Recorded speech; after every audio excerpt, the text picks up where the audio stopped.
Hello दोस्तों, नए NFO के बारे में बात करेंगे। Bajaj Finserv large cap fund के बारे में। एनएफओ की डेट है जुलाई 29 से अगस्त 12 के बीच में दोस्तों। तो देखिए, सबसे पहली चीज है लार्ज कैप किसे कहा जाता है।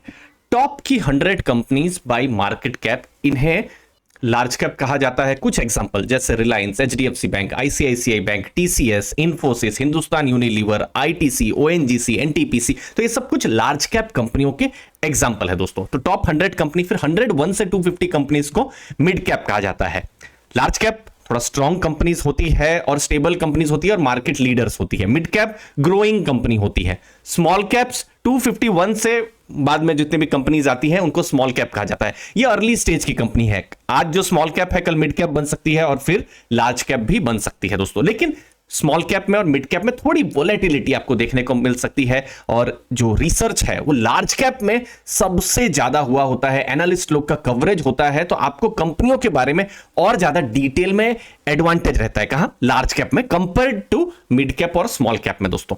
अब देखिए, जब आप रिस्क रिटर्न के बारे में देखते हैं तो देखिए सबसे ज्यादा रिस्क कहां पर है? स्मॉल कैप और जो थीमेटिक या सेक्टोरल फंड जैसे ऑटोमोटिव फंड या एनर्जी फंड या फिर फार्मा या बैंकिंग फंड, ये थीमेटिक फंड्स हैं। रिस्क भी ये बहुत ज्यादा है लेकिन रिटर्न पोटेंशियल भी ज्यादा है। अब देखिए, बहुत सिंपल में आप पूछ सकते हैं कि ओके, जहां रिस्क है मैं जस्ट रिस्क में लेने के लिए बिल्कुल रेडी हूं, मुझे रिटर्न ज्यादा चाहिए। लेकिन होता क्या है, मार्केट दोनों बाजू चलती है। अभी तो देखिए बुल ही चल रहा है पिछले कुछ सालों से, लेकिन जब बियर अटैक आता है मार्केट, मतलब जब नीचे जाती है, तो डाउनसाइड रिस्क भी जो मिड कैप, स्मॉल कैप या थीमेटिक्स, वहां पर ज्यादा रहता है। तो उसको भी आपको एज एन इन्वेस्टर ध्यान में रखना है। लेकिन अब जब आप स्टेबल कंपनीज ढूंढ रहे हैं जहां कम डाउनसाइड का पोटेंशियल हो, तो वहां पर लार्ज कैप यहां रहते हैं दोस्तों। तो वो हमको ध्यान में रखना है। तो यहां पर रिटर्न हो सकता है बिल्कुल एक प्योर मिड कैप या स्मॉल कैप के कंपैरिजन में कम हो, लेकिन आपको वो वोलेटिलिटी वाला जो एक्सपीरियंस है वो लार्ज कैप में आपको नहीं मिलेगा दोस्तों। अब देखिए, लार्ज कैप अपने में बहुत बड़ी कंपनीज है। अगर टॉप 50 कंपनीज को ही देखें और फिर बाद में नेक्स्ट 450 कंपनीज, मतलब टॉप 500 कंपनियों में जो टॉप की जो 50 कंपनियां हैं 52% सेल्स कर रही है, आधा सेल्स। प्रॉफिट्स आप देखेंगे 44% कर रही है। तो आप सोच सकते हैं ये टॉप की जो 50 कंपनीज हैं कितना इंपॉर्टेंट है, मार्केट लीडर्स हैं। अब भारत से हम पूरी दुनिया की तरफ जाते हैं। पूरी दुनिया की अगर हम टॉप की 100 कंपनियों की बात करें तो सबसे ज्यादा यूएस में है 60 कंपनीज, चाइना में है फिर उसके बाद 11 नंबर। तो टोटल 71 कंपनीज तो इन्हीं दोनों देश से आ गई है। भारत से कितनी कंपनियां हैं? 3 कंपनी। मतलब पूरी दुनिया को एक मार्केट ले लीजिए और टॉप की 100 कंपनीज को आप देखेंगे तो भारत से 3 कंपनियां हैं। ठीक है, अब ऐसे ये सुनने में 3 बहुत ज्यादा नंबर नहीं लगेगा, लेकिन ये एक बड़ी अपॉर्चुनिटी को भी दिखा रहा है। ठीक है, यूएस बहुत बड़ी इकोनॉमी है, लेकिन जो फ्रांस है या यूनाइटेड किंगडम है या चाइना, उनकी जो कंपनियां हैं भारत की कंपनियों से ज्यादा है। तो भारत के लिए बड़ा पोटेंशियल भी है। मतलब आज की लार्ज कैप है वो और ग्रो भी कर सकती है। आपको मैं एग्जांपल दिखाता हूं। ये टॉप की लार्ज कैप कंपनियां, एंड आई एम श्योर आपने कहीं ना कहीं इन सब कंपनियों के बारे में सुना ही होगा। हो सकता है कुछ प्रोडक्ट्स को आप खुद भी यूज करते रहेंगे। लेकिन आप देखिए, 10 कंपनियों का अगर हम मार्केट कैप देखेंगे, जून एंड का डेटा है दोस्तों, तो जुलाई में थोड़ा चेंज हो सकता है या अगस्त में चेंज हो सकता है। $1063 बिलियन का मार्केट कैप है। ठीक है, टॉप की 10 कंपनीज। और यहां पर देखिए माइक्रोसॉफ्ट, एप्पल, एनवीडिया, ये तीनों को ही देखिए 3000 बिलियन US डॉलर से बड़ा का मार्केट कैप है। मतलब 3 गुना ये सब कंपनियां हैं। तो ये क्या बता रहा है? ये एक अपॉर्चुनिटी साइज बता रहा है कि आज की जो कंपनियां हैं कल और ज्यादा ग्रो कर सकती है, क्योंकि जैसे जैसे भारत ग्रो करेगा ये कंपनियां, जो लार्ज कैप कंपनियां हैं, वो भी ग्रो करेगी। और ऐसा नहीं है दोस्तों, मिथ है कि लार्ज कैप में पैसा या फिर जो इन्वेस्टर्स हैं उसमें कमाते नहीं है। 1 करोड़ अगर आपने जनवरी 2003 में आपने इन्वेस्ट किया है तो आज उसकी वैल्यू 33.83 करोड़ है। तो ऑलमोस्ट 33 टाइम्स का ग्रोथ है। ये तो हम इंडेक्स की बात कर रहे हैं। कुछ अच्छे म्यूचुअल फंड्स होंगे तो उन्होंने शायद इससे भी अच्छा रिटर्न प्रोवाइड किया होगा दोस्तों। अब देखिए, लार्ज कैप के अपने एडवांटेजेस है, लेकिन एक बहुत ही इंटरेस्टिंग जो एडवांटेज जो मुझे लगता है वो है डाउनसाइड प्रोटेक्शन। देखिए, फॉलिंग मार्केट 2007 से 8 अगर आप देखेंगे, जो स्मॉल कैप्स थे ऑलमोस्ट 70% गिरे थे। लार्ज कैप कितना कम गिरे थे? 55% कम गिरा है। 2010 से 2013 फ्लैट मार्केट थी। आप देखेंगे स्मॉल कैप -20% है, लार्ज कैप ने पॉजिटिव रिटर्न दिया है। इसीलिए अलग अलग मार्केट में अगर आप स्टेबिलिटी देखेंगे तो वो लार्ज कैप में आपको मिलती है। अब सोच लीजिए, पिछले 1.5-2 साल में आपका मिड कैप स्मॉल कैप में अच्छा एक्सपीरियंस है, तो आपको ज्यादा रिस्क करने की या लेने की आपकी इच्छा होगी। लेकिन आप सोच लीजिए आपने 2011-12 में इन्वेस्ट किया होगा, तो वो इन्वेस्टर्स के लिए मिड कैप स्मॉल कैप में तो अपॉर्चुनिटी या डर ही लग रहा होगा ठीक है, तो वो भी ध्यान में रखना है। अच्छा, 2018 जनवरी से अक्टूबर 2019 एक नैरो मार्केट थी। आप देखिए मिड कैप स्मॉल कैप का नेगेटिव रिटर्न है और लार्ज कैप का पॉजिटिव रिटर्न है। तो लार्ज कैप चाहे वो फ्लैट मार्केट, नैरो मार्केट या फॉलिंग मार्केट हो, कम गिरते हैं, रिटर्न स्टेबल दे रहे हैं लेकिन कम गिर रहे हैं, जो कि हमको हिस्टोरिकल लेवल पे डेटा बता रहा है। ये ड्रॉडाउन एनालिसिस अलग अलग पॉइंट में आप देखिए, ये जो डार्क ब्लू कलर की लाइन है ये है कभी भी मार्केट गिरी है तो लार्ज कैप कितना गिरा है। तो आप देखेंगे जितना लार्ज कैप गिरा है उससे ज्यादा ही मिड कैप स्मॉल कैप गिरा है। देखिए ये वाला एक पॉइंट देखिए 2013 में लार्ज कैप इतना गिरा है, स्मॉल कैप देखिए कितना गिरा है। ये वाला पॉइंट 2020 में जब कोविड फॉल आया था, लार्ज कैप इतना गिरा है, स्मॉल कैप इतना गिरा हुआ है। मिड कैप भी देखेंगे वो भी गिरा हुआ है। ये 2018-19 के समय में लार्ज कैप इतना गिरा है, स्मॉल कैप इतना गिरा हुआ है। तो देखिए अभी फिर से मैं रिपीट कर रहा हूं, बुल मार्केट चल रही है, हो सकता है मिड कैप स्मॉल कैप बहुत अच्छा कर रहे हो, लेकिन लार्ज कैप थोड़ा कमजोर मार्केट हो या फिर लिक्विडिटी या सेंटीमेंट थोड़ा नेगेटिव हो या फिर अर्निंग लेवल पर चैलेंज आ जाए मिड कैप स्मॉल कैप में, तो लार्ज कैप एक पोर्टफोलियो में एक बड़ी स्टेबिलिटी प्रोवाइड कर सकते हैं। वैल्यूएशन ये जून का डेटा है तो फेयर वैल्यूएशन में हो सकता है जुलाई में थोड़ा डेटा चेंज हो गया, लेकिन एक चीज इससे पता चल रहा है कि जो मिड कैप स्मॉल कैप अपने हिस्टोरिकल लेवल से थोड़ा हायर लेवल पर ट्रेड कर रहे हैं, लार्ज कैप फेयर वैल्यू में ट्रेड कर रहे हैं। मतलब ये बहुत महंगे भी नहीं है, बहुत सस्ते भी नहीं है दोस्तों। अब देखिए यहां पर किस तरीके से बजाज फिनसर्व लार्ज कैप जो फंड है उनकी कैसे स्ट्रेटेजी रहने वाली है, उनकी हाई एक्टिव शेयर की स्ट्रेटेजी रहने वाली है। यहां पर क्या होगा, वो कोशिश करेंगे कि पोर्टफोलियो में ओवरलैपिंग कम हो। अब देखिए बहुत सारे नंबर्स आपकी स्क्रीन में, लेकिन मैं आपको दिखाता हूं। ये देखिए ये वाला पार्ट को आप पहले फोकस करिए। ये एक ऐसा पोर्टफोलियो है, फॉर एग्जांपल एक स्टॉक है 19% वेट, इंडेक्स का 20% है, तो ऐसा ही करके आप देखेंगे 92% ओवरलैप है। अब बहुत बार लार्ज कैप में एक फंड मैनेजर्स के लिए भी स्ट्रगल हो जाता है एक एक्स्ट्रा अल्फा क्रिएट करना, क्योंकि आपके पास यूनिवर्स तो 100 स्टॉक्स का ही है, आपको लिक्विडिटी भी देखनी है, तो बहुत बार आपको इंडेक्स के आसपास ही वेटेज रखना पड़ता है।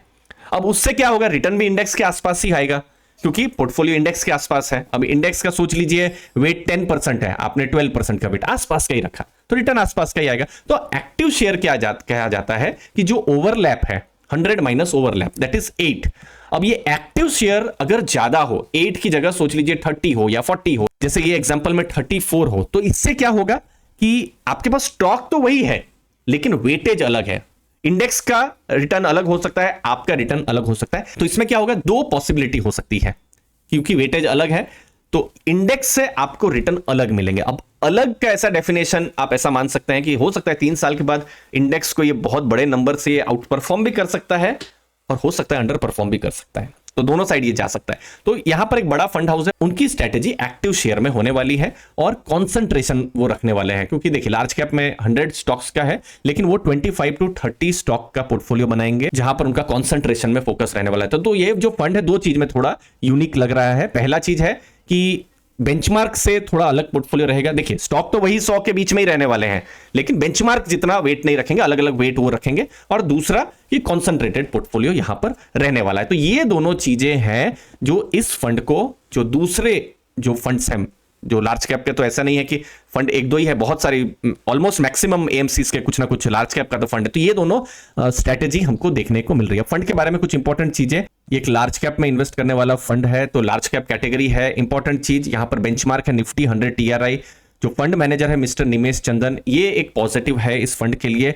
देखिए as a fund house Bajaj new fund house है, लेकिन मिस्टर निमेश चंदन का एक्सपीरियंस इससे पहले कैनरा रोबेको में भी रहा हुआ है। तो कुछ इंपॉर्टेंट चीजें कि जो फंड मैनेजर है वो एक्सपीरियंस्ड है मिस्टर निमेश चंदन, क्योंकि उनका एक खासा लॉन्ग टर्म का एक एक्सपीरियंस मार्केट में रहा है।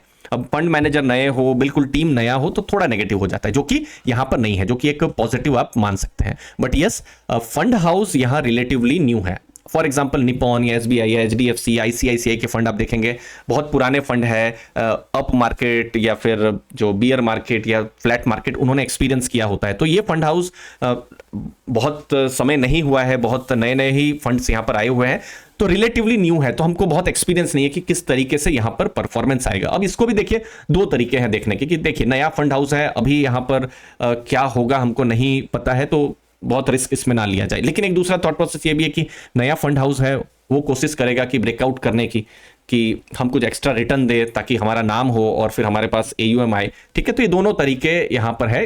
नेक्स्ट आप देखेंगे कि जो स्ट्रैटेजी है वो डिफरेंट होने वाली है। कॉन्सेंट्रेशन का कॉन्सेप्ट प्लस एक्टिव शेयर का कॉन्सेप्ट, ये एक इंटरेस्टिंग कॉन्सेप्ट यहां पर होने वाला है, जिससे बेंचमार्क से डिफरेंट आउटकम मिलेगा। ठीक है, की वर्ड है डिफरेंट। 3 साल के बाद आप देखेंगे कि बेंचमार्क का एक्स रिटर्न है, तो ये एक्स प्लस कुछ हो सकता है, एक्स माइनस भी कुछ हो सकता है, जो कि बहुत ही इंटरेस्टिंग चीज होने वाली है। हो सकता है 2024 में नहीं, बट 2026 या 2027 में जब और ज्यादा डेटा आए तो हमको और ज्यादा तब पता चलेगा। अब लार्ज कैप फंड्स किसके लिए, जो आइडियल इन्वेस्टर कौन हो सकते हैं, जो moderate to high risk investors हैं, जो मार्केट में इंटर करना चाहते हैं, थोड़ा घबराते हैं कि मार्केट में क्या हो सकता है, बहुत वोलेटिलिटी रहती है, ऊपर नीचे जाता रहता है, पोर्टफोलियो में बहुत वोलेटिलिटी को उनको देखने में मजा नहीं आता है, वो सब है। ये लेस वोलाटाइल तो होने ही वाला है compare to mid cap and small cap में। ऐसे इन्वेस्टर जो कंसिस्टेंसी, स्टेबल कंपनी, जो लीडर कंपनीज हैं इंडिया के, कॉर्पोरेट इंडिया की, उसमें वो इन्वेस्ट करने का सोचते हैं, तो वो इन्वेस्टर्स लार्ज कैप ऐसे कैटेगरी को देख सकते हैं। अब लार्ज कैप में एक और फायदा क्या होता है कि लिक्विडिटी भी रहती है। अब मार्केट में अभी तो लिक्विडिटी है, एसआईपी से बहुत पैसा आ रहा है, इन्वेस्टर्स जो हैं पैसा अभी बहुत इन्वेस्ट कर रहे हैं, लेकिन कभी कभी हमने ऐसे भी पीरियड्स देखे जहां लिक्विडिटी ड्राई अप हो जाती है, तब मिड कैप स्मॉल कैप में बहुत चैलेंज आ जाते हैं, जो कि अभी वो चैलेंज नहीं है। लेकिन अगर फॉर एग्जाम्पल मार्केट में ऐसा चैलेंज आता है लिक्विडिटी रिलेटेड, तो फिर हमको यहां पर लार्ज कैप बहुत सपोर्ट कर सकते हैं। तो as a category large cap core portfolio का भी हिस्सा हो सकती है। और यहां पर हम बात कर Bajaj Finserv large cap fund की, उसके जो पॉजिटिव्स हैं या फिर जो नेगेटिव्स है उसको हमने वीडियो में डिस्कस किया है। उम्मीद आपको वैल्यू मिली होगी दोस्तों। लास्ट में जाते जाते दोस्तों हम फोकस करते हैं म्यूचुअल फंड्स पर, ताकि आपकी गोल्स अचीव हो सके, आप वेल्थ क्रिएट कर सके दोस्तों। तो यहां पर अगर आप स्मार्ट गोल बेस्ड इन्वेस्टिंग सॉल्यूशन ढूंढ रहे हैं तो मैं आपकी हेल्प कर सकता हूं। गोल्स आपके जैसे बच्चों का एजुकेशन या फॉरेन वेकेशन या घर खरीदना, ये सब गोल्स आपके हो सकते हैं। ये गोल्स को कैसे आप विथ प्लान पा सके, विथ मॉनिटरिंग आप ये सब गोल्स तक कैसे पहुंच सके, उस पर हम स्पेशलाइज करते हैं, फोकस करते हैं। मेरा नाम दीपक है, मैं एमफी रजिस्टर्ड हूं, ये मेरा रजिस्ट्रेशन नंबर भी आप स्क्रीन में देख सकते हैं। मैं एक्स वेल्थ मैनेजर और बैंकर रह चुका हूं। एचडीएफसी बैंक, आनंद राठी, एलारा कैपिटल जैसी संस्थाओं में, कंपनियों में, बड़ी ये सब इंस्टीट्यूशन है, वहां पर मैंने काम किया है और बहुत सारे एचएनआई क्लाइंट्स को मैनेज किया है। और अभी भी चूंकि मैं इंडिपेंडेंटली काम अभी कर रहा हूं, बहुत सारे क्लाइंट्स को मैं मैनेज कर रहा हूं, एक पोर्टफोलियो को मैनेज कर रहा हूं। और इतना मैं समझता हूं हर इन्वेस्टर यूनिक है और सभी इन्वेस्टर्स के लिए एक स्मार्ट क्यूरेटेड प्लान होना चाहिए दोस्तों। तो एक free personalize mutual fund consultation मैं प्रोवाइड कर रहा हूं। गूगल फॉर्म की लिंक मैंने डिस्क्रिप्शन बॉक्स में दी हुई है, आप गूगल फॉर्म की लिंक को भर सकते हैं। मैं या मेरी टीम में से कोई 3 दिन में आपको रीच आउट करेगा और हम लोग डिस्कस कर सकते हैं आपके म्यूचुअल फंड के गोल्स के बारे में। अगर आप सीरियस हैं तो ये म्यूचुअल फंड रिलेटेड जो सर्विसेज हैं आपको हेल्पफुल रहेगी, ऐसा मेरा मानना है। आपकी सभी डिटेल्स, इंफॉर्मेशन कॉन्फिडेंशियल रखी जाएगी। गूगल फॉर्म में आप देख सकते हैं लिंक के बारे में। मुझे उम्मीद है इस वीडियो से आपको वैल्यू मिली होगी। आपके कीमती समय के लिए बहुत बहुत धन्यवाद। थैंक यू दोस्तों।